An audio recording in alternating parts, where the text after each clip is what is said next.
I drove 6 hours to hand my dad courtside tickets to the Lakers finals for his birthday.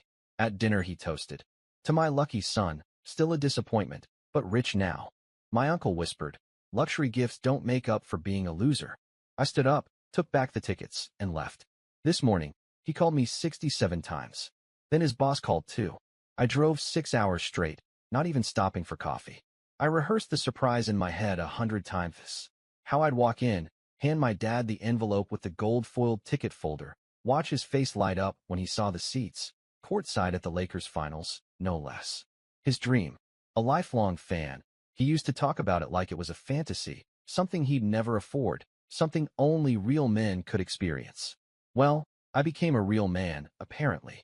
Built a business from nothing, took every freelance gig I could, worked through illness and burnout. And now, for the first time in our strained relationship, I wanted to give him something that said, "I remember every time you drove me to practice. I remember those nights we watched the games with the sound down so Mom could sleep." I wanted to give back. Big mistake. Dinner was supposed to be simple, just close family, a small cake, his favorite steak, and that surprise. I gave him the tickets before dessert, slid the envelope across the table, watched as he opened it slowly, eyebrows furrowing in confusion before shooting up in disbelief. "No way," he muttered, and I smiled. "Courtside," he said louder, showing the tickets to everyone like they were medals. The room buzzed. My uncle clapped me on the back. My mom looked surprised. My cousin asked, "Are these real?" I just nodded, letting myself enjoy the first genuine smile I'd seen on my dad's face in years. Then came the toast. He raised his glass, still holding the tickets in the other hand, and said with a grin, "To my son, still a disappointment, but hey, at least he's rich now." The laughter that followed was loud, but cold. My cousin snorted wine through his nose. My uncle chuckled and muttered, just loud enough for me to hear, "Luxury gifts don't make up for being a loser." Something inside me froze. I looked around the table. No one seemed to think anything was wrong. Not even my mom. I didn't say a word. I stood up, reached across the table, and took the envelope back from my father's hand. His grin faltered. "What are you doing?" he asked. "You made your point," I said. "Consider the gift retracted." And I left. Walked out to my car, shaking but calm. Drove off into the night with my jaw locked and my heart caving in on itself. By the time I woke up this morning, he called me 67 times. Then my phone rang again. This time, an unfamiliar number. "Hello, this is Mr. Lambert," the voice said. "I'm your father's boss. We need to talk." I wasn't always rich. I wasn't even close. 3 years ago, I was crashing on a mattress in a moldy apartment above a barbershop, eating ramen 5 nights a week, juggling 3 part-time gigs just to survive. I didn't have connections. No startup capital. Just me, my laptop, and a drive that came from years of being told I was nothing. "You always quit too soon," my dad told me after I dropped out of college. "You never finish anything." He didn't ask why I left. Didn't ask about the panic attacks, the debt, the way I'd wake up every day praying I didn't fail another class. He just saw me as weak. My brother Todd? Golden boy. Degree in finance. Internship at a hedge fund. Wedding in Tuscany. Me? The dropout. The disappointment. When I launched my own business, a small consulting agency, I didn't even tell him at first. What was the point? I already knew how the conversation would go. "You? A CEO?" He would scoff. "Of what?" "A lemonade stand." And yet, month after month, year after year, my agency grew. Slowly. Painfully. I made every mistake in the book, but I learned. Hustled. Sacrificed. Until finally, things started clicking. A contract with a mid-sized brand. Then another. Then one viral post, and boom, clients I'd only dreamed of. Suddenly, I could afford a new car, a better apartment, a vacation, and that's when they started noticing me again. My dad's first compliment in years. "Looks like you finally figured out how not to screw everything up." He laughed like it was a joke. I didn't. Still, I kept trying. Maybe some part of me still wanted him to be proud. I paid off their mortgage last year. Quietly. Just wired the money and told Mom to check the balance. She cried. He said, "That's the least you could do after all we've put into you." Put into me? You mean the years of sarcasm, emotional neglect, and being the family's punchline? Let me tell you something about growing up in our house. My dad didn't hit. He humiliated. He tore you down with a smile. Made every achievement feel like a fluke. "You got lucky," he'd say. "Don't get cocky." And my Uncle Tom, the one who whispered that insult at dinner, he was always worse. The man hasn't held a job longer than a year in his life. He spent more time drunk in our garage than I spent in high school. But because he was Dad's brother, he was always invited, always respected. You know what my father used to call me when I started freelancing? Laptop Larry. It was funny to everyone at Sunday BBQs. Oh look, there's Larry with his screen again. Let us real men talk about real jobs. I remember one night, I brought over a bottle of decent whiskey, a small celebration after I landed a 5-figure deal. Uncle Tom snorted. Spinning like a baller now, huh? You sure you didn't scam someone? My dad just laughed and added, he probably made a slideshow about feelings and charged $10,000 for it. They never asked what I actually did. Never asked who my clients were. Never asked what it took to get here. But you know what they did ask for? Money. Endless favors. Can you spot me for car repairs? Your cousin needs help with tuition. We're short on the house taxes, just this once. Always wrapped in guilt. Always with the same line. Family helps family. Except when I needed help, they weren't there. When I had to pawn my guitar to make rent, no one returned my texts. When I skipped meals to pay off my student loans, they called me dramatic. When I broke down crying in the garage one Christmas, thinking maybe I was a failure, my dad walked in, saw me, and said, "Man up. No one likes a sob story." And now? Now I'm the bank with a face. A walking ATM with just enough success to be tolerated again. But I still believed, stupidly, that maybe things were different now. That maybe I'd earned his respect. That's why I bought those Lakers tickets. $8,000.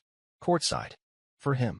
Because I remembered the old photos of him in his high school jersey, the stories of how he used to sneak a radio into his bedroom to listen to the finals. Because despite everything, I thought maybe this would be the moment. Maybe this time, he'd look at me the way he looked at Todd. But all I got was the joke's punchline. Still a disappointment, but hey, at least he's rich now. That one sentence burned more than every insult I'd swallowed for 30 years. And the kicker? When I took the tickets back, no one said a word. Not Mom. Not even Todd. Like it made sense. Like I had overreacted. Like I wasn't allowed to finally stand up for myself. But the phone calls this morning told a different story. 67 missed calls from Dad. 5 from Mom. 12 from Todd. And then a voicemail from a number I didn't recognize. "This is Mr. Lambert, your father's supervisor at Westfield Automotive. He's asked that I speak with you urgently." What is going on? The call from Mr. Lambert came at 9:17 a.m. At first, I thought it was a prank. Who gets a call from their father's boss over courtside tickets? But the voice on the other end was all business. "Your father is having a difficult morning," he said, carefully. "He came into work extremely upset. Mentioned something about a family issue. He refused to go into detail, but he asked me to call you and mediate." "Mediate what?" I asked. "A situation involving Lakers tickets." I almost laughed. He sent his boss to do damage control? There was a pause. He said he was too ashamed to call again. That he screwed everything up. His words. I hung up. 5 minutes later, my mom called. "Your father didn't sleep all night," she said without so much as a hello. "He was crying." That stopped me. My father. Crying? He's not well. He's talking about losing everything. He said you're about to ruin his life. Ruin his life? How? Because I didn't let him insult me and keep the tickets. Because you threatened to go public, she whispered, voice trembling. I never. What are you talking about? He thinks you're going to humiliate him. That you're going to make this into some public story. He said people are already talking. Then it hit me. He wasn't ashamed of hurting me. He was scared of being seen for who he really is. That was when I made the decision. I grabbed my keys and drove straight to his job. I didn't care about the fallout. I wanted him to see my face when I said what I was about to say. I walked into the Westfield Automotive showroom like a man walking into a fire. The receptionist looked startled. "I'm here to see Bill." Her eyes flicked toward the office down the hall. He's with someone." "Not anymore," I said, and pushed the door open. My dad was sitting at his desk, pale, hunched forward, a cup of coffee shaking slightly in his hand. He looked up, and for a moment I thought he might collapse. "Jesus, you came," he muttered. I closed the door behind me and stood. "You called your boss," I said flatly. "I panicked," he said. I thought, maybe if he could talk to you. Talk me into what? Giving you the tickets back? Apologizing for standing up for myself. "I didn't mean what I said," he blurted. "It was a joke. A bad one. I was nervous. Everyone was looking at me." "You've had 33 years of practice making me the butt of your jokes, Dad. Don't act like this was new." He looked away, silent. "I gave you something priceless," I continued, "and you turned it into a punchline. And when I walked away, you didn't chase after me. You just sat there." I didn't know what to say. "You never do. But you always know how to hurt." Then he said it, the thing I will never forget. "You think this makes you strong?" Walking away? You're still that scared little boy who couldn't throw a ball right. Just richer now. I walked up to his desk and leaned in. No, I said. I'm the man who built something from nothing. While you sat in that chair and mocked me. I'm the man who bought your house, paid off your debt, and bought you the dream night of your life. And I'm also the man who took it back because you never once acted like I mattered outside of what I could give you. You're twisting everything, he said, voice shaking. No, I'm seeing it clearly. Then the door opened. Mr. Lambert was there, looking mortified. Is everything okay? He asked. I turned to him.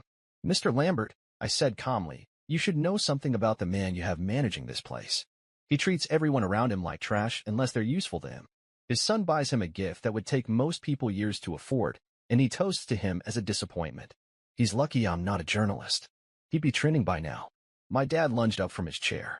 Don't you dare embarrass me like this. I raised a hand. You embarrassed yourself.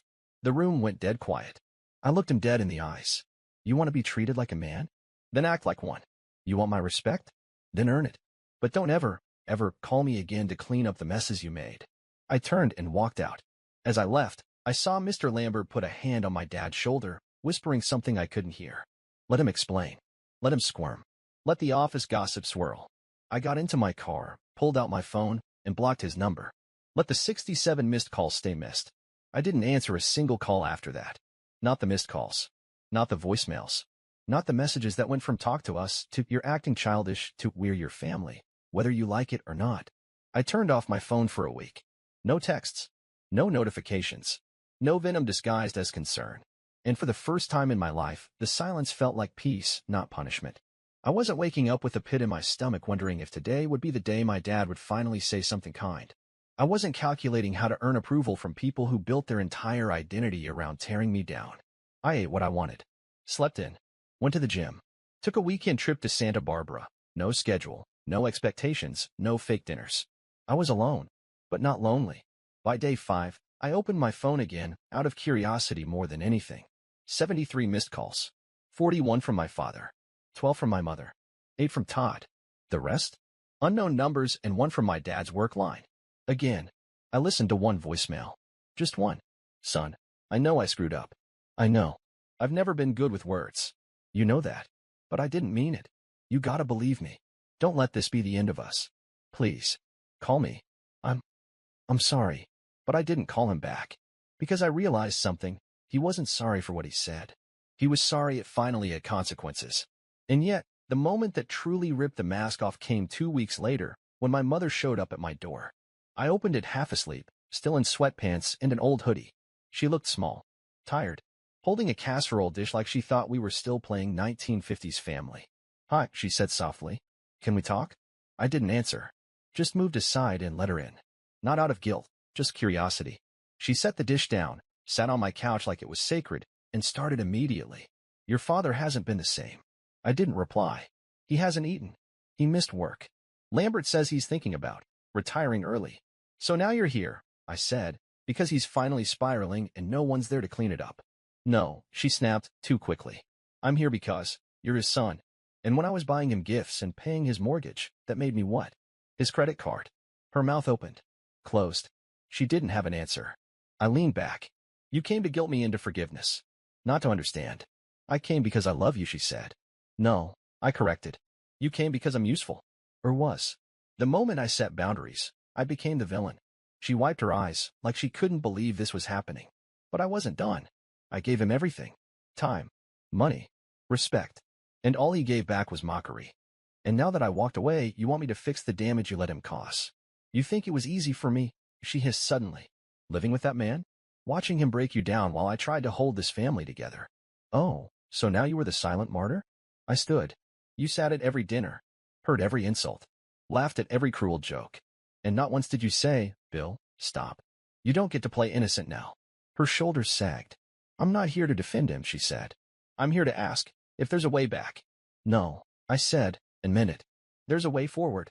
But it doesn't include him dragging me backwards. She looked broken. And I didn't feel powerful. I didn't feel vindicated. I felt free. But the real breaking point came 1 week later. Another knock at the door. I opened it, and there he was. My father. His eyes were bloodshot. He'd lost weight. Looked like someone had taken the arrogance and wrung it out of him. He didn't speak for a few seconds. Then, finally, I lost the tickets, he said. I blinked. What? He pulled a crumpled envelope from his jacket. I kept them. In my drawer. Even after you took them. Like some part of me thought, maybe if I said the right thing, you'd give them back. But I lost them. I don't care, I said. He nodded. I know. I didn't come for those. Then he said something I never thought I'd hear. I was a cruel man. To you. Your whole life. I thought if I pushed you hard enough, mocked you just enough, you'd try harder. That you'd prove me wrong. I stared at him. You think that's love? No, he whispered. I think that was cowardice. He sank onto the step outside my door. I don't know how to fix this. I don't even know if it can be fixed. But I want you to know. I see it now. I see you. And I hate that it took losing you to get there. He reached into his coat, pulled out an old, faded photo, me at 9 years old, holding a basketball in both hands, grinning with 2 missing teeth. I keep this in my wallet, he said. I used to look at it and wonder what happened. Now I realize I happened. I didn't speak. I didn't cry. I just looked at him and said, that boy deserved better. And I closed the door. A week after I shut the door on my father, the silence settled in like dust in an empty house. No more calls. No more visits. No more guilt masquerading as love. And still, I didn't miss them. I thought I would. I thought I'd lie awake wondering if I was wrong. But I didn't. Not once. Because for the first time in my life, I didn't feel like the broken one. I felt like the only sane person who finally stepped out of a burning building and let it collapse without running back in. My therapist, yeah, I finally got one, asked me something during our first session. Do you grieve the father you had, or the father you wished you had? I didn't even need to think.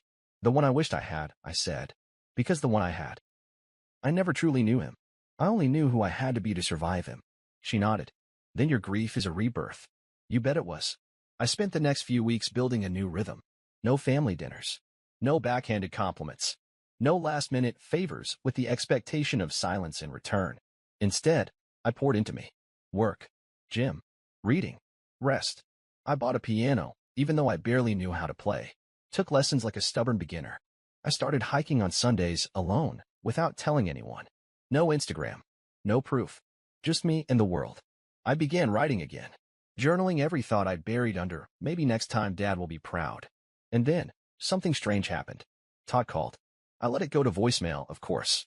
But curiosity got me, and I played it later that night. Hey, listen.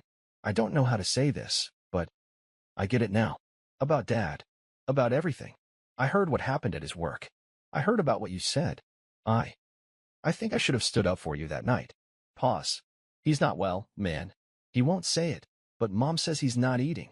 Keep staring at some photo of you as a kid. He quit Westfield last week. Just walked out. No plan. No goodbye. Pause again. Longer this time. I guess I'm just saying. You were right. I was blind. And I'm sorry. I deleted the message. Not out of spite. Out of peace. Todd could wrestle with his awakening. That wasn't my battle anymore. But then came the last loose thread, my Uncle Tom. The one who whispered that dagger. Luxury gifts don't make up for being a loser. He texted me 2 lines the next Friday. Didn't mean it like that. You know how I joke. Come by this weekend. Family's asking about you. I didn't respond. Instead, I took a screenshot, printed it, folded it neatly, and slid it into an envelope. On the back, I wrote, Luxury apologies don't make up for being a coward. Then I mailed it to him. No name. No return address. Just a truth he couldn't laugh away. A week later, I got an unexpected message, not from any of them. It was a DM on LinkedIn. From a woman named Natalie Halston. Hi. You don't know me, but I used to work with your dad. He talked about you constantly. Never in detail, but with this weird mix of bitterness and admiration. I just wanted to say what you did. Taking back your power? That mattered. People noticed. I noticed.